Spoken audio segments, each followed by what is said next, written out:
So what does an extraction and socket preservation look like 2 weeks after the procedure? Well, here's a real case from our office. The patient came in because they had popped a crown off on the lower right.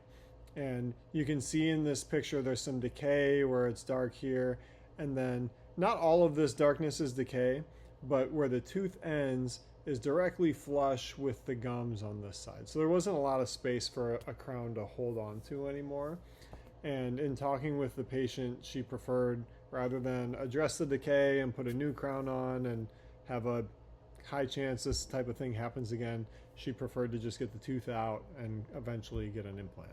So the day we took the tooth out, you can see on the right side x-ray where we actually removed the tooth and then we put our bone graft in, and we used a particulate cadaver bone graft, and you can see where the roots used to be, how it's filled in. You can almost start to see the little granules that fill in the space.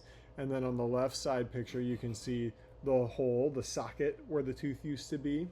We filled with some collagen that turned red right away as blood flowed in.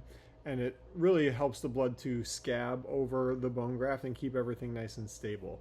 And then one stitch was all we needed to hold everything together the day of surgery. So the patient did great. The surgery went really well, and she was on her way to heal. We saw this patient 2 weeks later, which we often will just do 1 week to remove the stitches, but schedule wise, she had to come 2 weeks later. And so after we took the stitches out, you can see she's healing actually really well. The tissue is almost all the way closed in. You can see on this side nearest the crown, the tissue actually is closed over. It's still immature tissue, but then her biggest question was on the backside, what is this yellow and white kind of pellets? What is that? Is it an infection? And no, it's not. These are probably just bigger bone particle granules that haven't fully integrated with the graft. And it's likely they're just going to fall out on their own, actually.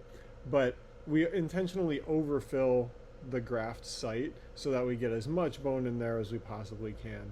And so these will probably just come out on their own, and that's fine. It's not worth messing with them, but they are not an infection, and this looks really good. Again, some of the tissue is already all the way closed over, and you can see the pink tissue around the outside.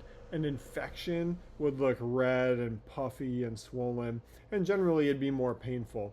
Our patient didn't have any discomfort at all, and the tissue looks great. So 2 weeks after surgery, I'm really pleased with how this looks.